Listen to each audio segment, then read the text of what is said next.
네, 예청자 여러분 안녕하십니까? 카플라 뉴스 제임스 안입니다. 즐거운 주말 보내셨습니까? 저희 한인에서는 오늘 월요일이라서 그런 건지 엄청 바빴습니다. POA Document Upload 컴백 체크 프로그램 당첨되신 분들 어카운트 셋업 도와드렸고, Housing is Key 아파트 지원, 렌트비 지원 신청하신 분들 팔로우 하느라고 바빴고, 그 와중에 12월 2일 날 저희가 1년에 한 번씩 하는 펀드레이징 행사가 다음 달 12월 2일 날 이제 개최됩니다. 그래서 그거 준비하느라 엄청 바빴습니다. 어쨌든 모든 거를 즐거운 마음으로 해 나왔습니다. 오늘까지. 지금까지. 네, 지난 주말은 기온이 90도 넘게 올라서 한여름 날씨가 한여름 날씨 같으셨죠? 오늘은 LA일 때 기온이 70도대로 똑 떨어져서 아주 청명하고 상쾌한 하루였습니다. 물론 저는 바깥에 나가서 그 상쾌한 하루를 느껴보지 못했지만 어쨌든 그랬다고 합니다. LA 지역은 내일부터 이번 주 내내 낮 최고 기온이 60도대로 떨어져 맑고 쾌적한 날씨가 이어진다고 합니다. 하지만 여전히 비 소식은 없습니다. 네, 11월 15일 카플라 뉴스 시작합니다. 끝까지 시청해 주시기 바랍니다. 여러분, Let's go.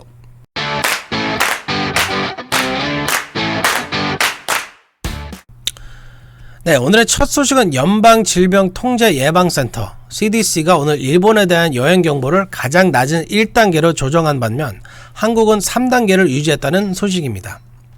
한인들로서는 고개를 갸우뚱거리게 만드는 좀 의아한 소식인데요. CDC는 오늘 일본, 감비아, 인도, 라이베리아, 모잠비크의 여행 경보를 1단계로 낮췄습니다. 반면 한국은 CDC와 국무부 여행 경보에서 모두 3단계를 유지하고 있습니다. 그런데 아시는 분들은 아시겠지만 일본이 지난 10월부터 코로나 신규 감염이 크게 줄었습니다. 그 이유를 살펴보니 무료였던 코로나 검사비가 4만 엔으로 올라 코로나 검사를 받는 사람이 크게 줄어들었기 때문이었습니다. 아무튼 일본에서는 코로나 감염이 확연히 감소해 어제 신규 환자는 2주일 만에 100명 미만으로 줄었습니다. 한국은 지난 6월 최저에 해당하는 1단계 국가로 지정된 적도 있지만 10월에 3단계로 올라갔습니다. 네, LA시가 오늘부터 식당에서 플라스틱으로 된 스푼과 포크 사용을 금지했습니다. 지난 4월 통과된 조례가 6개월간의 경과 기간을 거쳐 오늘부터 시행되는 것입니다. 환경 오염 방지를 이유로 플라스틱 스푼과 포크, 나이프, 그릇 사용이 금지되고 일회용 포장 용기 사용도 금지됩니다. 오늘부터는 1차로 직원 26명 이상인 식당들에 적용되지만 내년 4월 22일부터는 모든 식당들에 적용된다고 합니다. 위반하는 업소는 적발되는 건수마다 $25 벌금을 부과하지만 연간 벌금이 $300는 넘지 않는다고 합니다. 제가 약간 걱정하는 거는 나무젓가락은 포함이 안 돼 있겠죠? 그리고 $25에서 높아봤자 $300이라는 거는 그냥 쓰라는 얘기밖에 안 들리는 걸로 들립니다. 네, 지난주에도 카플라 뉴스에서 전해드린 적 있죠? LA에서 노상 강도와 미행 강도가 기승을 부리고 있다고 말씀드린 적이 있는데요. LA 경찰국이 최근 110건의 미행 강도 사건을 수사해 범인들을 검거했다며 연말 쇼핑 시즌을 앞두고 미행 강도 경계령을 내렸습니다. 경찰에 따르면 미행 강도들은 쇼핑몰이나 보석상, 값비싼 패션 스토어 등 인근에서 고급 차량을 몰고 온 쇼핑객들을 쫓아가 집안에 침입, 강도 행각을 벌인다고 합니다. 경찰이 지금까지 검거한 110명의 미행 강도들은 107명이 흑인, 3명이 히스패닉 남성이었다고 합니다. 연말 쇼핑 시즌을 앞두고 여러분도 아주 조심해야겠습니다. 여러분, 바깥에 나가실 때 지금 이 강도에 대한 얘기를 들은 지가 지금 1년이 넘은 것 같아요. 지금은 이제 헐리데이 시즌이니까 이런 일들이 많이 생기고 또 코로나 때문에 뭐 강도들이 많아지고 뭐 그런 얘기를 많이 하는데, 여러분 밖에 나가실 때 고급 시계나 뭐 샤넬 가방, 루이비통 뭐 이렇게 비싼 명품 가방들은 보이면은 이 강도들이 그런 거에 이제 매그넷처럼 이렇게 달라붙어요. 그러니까 여러분이 어디 쇼핑하거나 어디 이제 특히 밤에 돌아다니실 때는 뭐 힘드시겠지만 뒤에 그 리어뷰 미러에 누가 따라오는지 뭐 길에서 걸어가실 때도 옆에 뒤에 이런 걸 좀 잘 살펴보시면서 다니셨으면 좋겠어요. 그래야지 이런 일들이 여러분들한테도 안 생길 것 같습니다. 네, 지난 주말에 한인 남성이 실종돼 경찰이 공개 수배를 하고 수색 작업을 벌이기도 했는데요. 다행히 실종된 한인은 무사히 돌아온 것으로 확인됐습니다.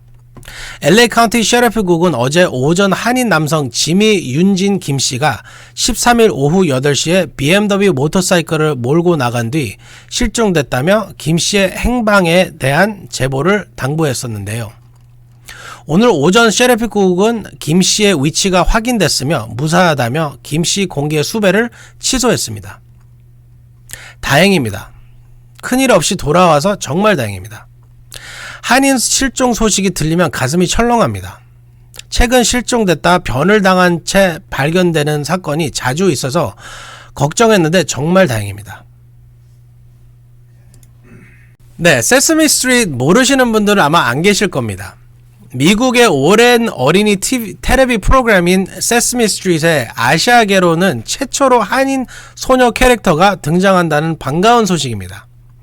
1969년 PBS에서 시작돼 벌써 50년이 넘은 미국 대표 어린이 프로그램에 아시아계 캐릭터가 처음인데 첫 번째 아시안계 캐릭터로 한인 소녀 지영이라는 캐릭터가 등장하게 됐습니다. 21일 땡스기빙 특집 방송 See Us Coming Together, A Sesame Street Special에 처음으로 등장한다고 합니다. 여기서 지영이라는 캐릭터는 한인 캐슬린 김씨가 연기한다고 합니다. 세스미 스트리트 캐릭터의 첫 아시아계 캐릭터가 등장하게 된 것은 조지 플로이드 사건과 한인 여성들이 숨진 애틀랜타 총기 난사 사건이 계기가 됐다고 합니다. 새로 등장하는 지영 캐릭터는 단순히 아시아계가 아닌 분명한 코리안 아메리칸 캐릭터로 등장하며 한국 문화도 소개하는 역할을 한다고 합니다. 제가 여러분 자라면서 제가 사실 세스미 스트리트 제너레이션입니다. 그래서 자라면서 이 프로를 많이 봤는데 이거를 보면서 진짜 많은 것도 배우고 여기에 여태까지 쿠키 몬스터, 빅 버드 이런 캐릭터를 보다가 한인 캐릭터가 나온다는 얘기를 듣고 솔직히 놀랍기도 했지만 너무 자랑스럽습니다.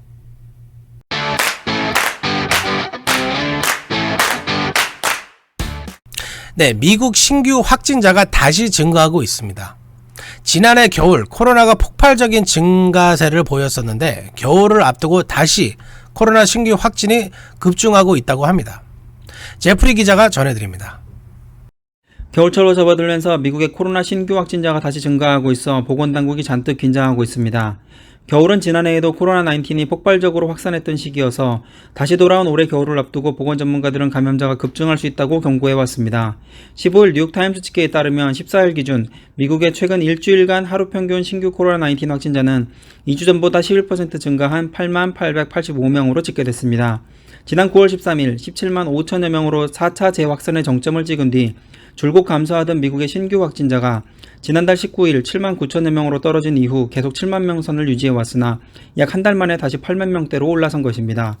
코로나가 다시 증가 추세를 보이자 각 주정부와 지역정부들은 부스터샷 접종의 문턱을 낮추거나 어린이 백신 접종에 인센티브를 내걸면서 더 많은 사람들이 백신을 맞게 하려 애쓰고 있습니다. 캘리포니아가 이미 지난주 부스터샷 접종 대상을 18세 이상 모든 성인으로 확대했고 콜로라도와 뉴멕시코주도 부스터샷의 자격 요건을 확대하는 등 코로나 증가세를 꺾기 위해 안간힘을 쓰고 있습니다. 뉴욕시도 부스터샷을 원하는 모든 성인은 이를 맞으라고 권장하고 의사들에게는 이들을 돌려보내지 말라고 요청했습니다.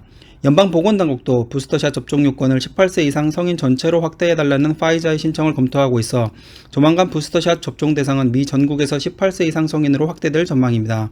카플라 뉴스 제플리 기자였습니다.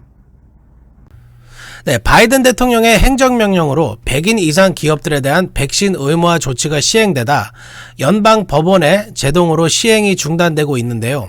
미 노조들이 100인 미만 기업들에도 백신 접종을 의무화하라고 요구하며 소송을 제기했다고 합니다. 이 소식은 피터장 기자가 보도합니다. 바이든 행정부가 노조들로부터 코로나 백신 접종 의무화를 확대하라는 강한 압력을 받고 있습니다. 100인 이상 대기업들에 대한 백신 의무화 조치가 법원의 효력 일시 중지 명령으로 차질을 빚고 있는 가운데 노조들이 백신 의무화 조치를 직원 100명 이하 중소기업까지 확대해야 한다고 요구하고 있는 것입니다. CNBC 방송은 미 주요 노동단체들이 바이든 행정부의 코로나 백신 및 검사 의무화 조치 확대 적용을 위해 소송을 제기했다고 오늘 보도했습니다. 소송을 제기한 노조는 미 노동총연맹산업별조합회의 AFL-CIO와 미 식품 상급노동자 노조 UFCW는 지난주 워싱턴 DC 연방항소법원에 백신 의무화 조치 재검토를 요청하는 소송을 냈습니다. AFL-CIO는 미 최대 노동단체이고 UFCW는 식품 가공, 도축 부문에서 가장 큰 노동조합입니다. 이들은 백신 의무화 조치를 가능한 한 많은 기업으로 확대할 것을 요구하고 있습니다. 서비스 노조 SEIU도 백신 검사 의무화 규정에 의의를 제기하는 소송을 제기했습니다. 백신 또는 검사 의무화 규정을 100인 미만 사업장에도 더 넓게 적용해야 한다고 주장하고 있습니다. 그러나 많은 주정부들과 대기업들은 백신 접종 의무화 조치에 반발하고 있는 데다 제5연방항소법원은 지난 12일 백신 의무화 명령의 집행 효력 중지 결정을 유지한다고 밝혀 바이든 행정부는 이러지도 저러지도 못하는 진퇴양난에 몰려있는 상태입니다. 지금까지 카플라 뉴스 피터장이었습니다. 지난 주말 미시간에서 비행기가 추락해 승객 6명 중 5명이 숨지는 사고가 있었는데요. 이 사고의 유일한 생존자인 11살짜리 소녀의 말에 미국인들이 눈시울을 적시고 있다고 합니다.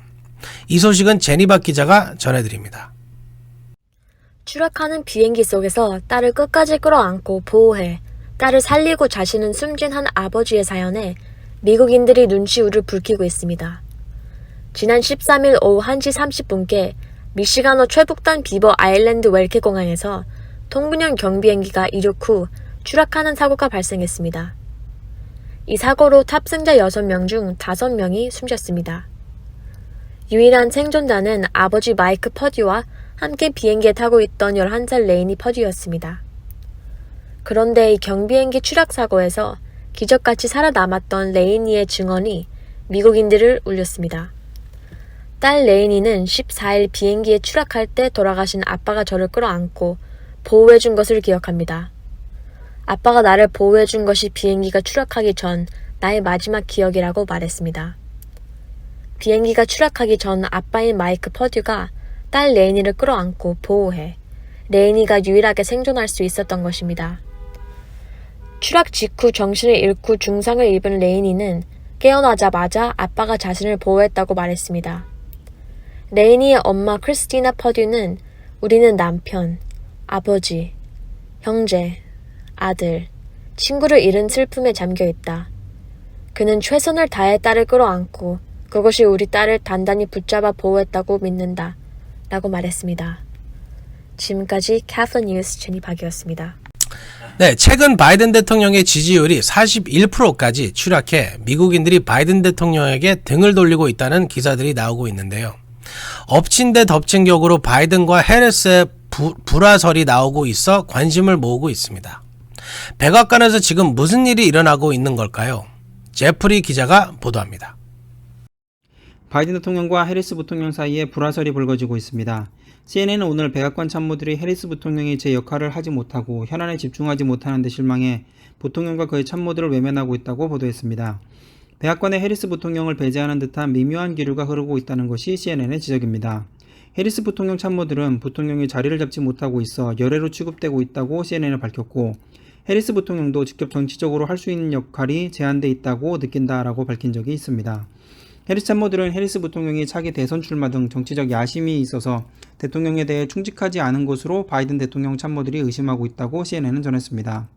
최초의 흑인 여성 부통령으로 당선된 주인공이라는 점 때문에 철저한 검증이 뒤따르고 작은 실수조차 용납되지 않고 있다고 CNN은 덧붙였습니다. CNN은 해리스 부통령이 처한 난관이 그녀 자신만의 독특한 위상 때문이라면서 2인자로서 역할을 수행하는 해리스 부통령에게 사람들은 역사적으로 큰 역할을 할 것으로 기대하고 있다고 분석했습니다.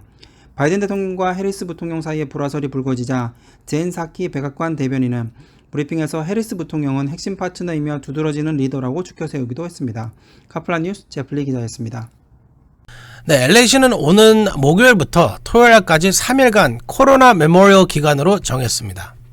코로나 팬데믹으로 희생되신 분들을 기억하고 코로나와의 싸움의 최전선에 나선 많은 노동자들에게 감사를 표시하는 기간입니다.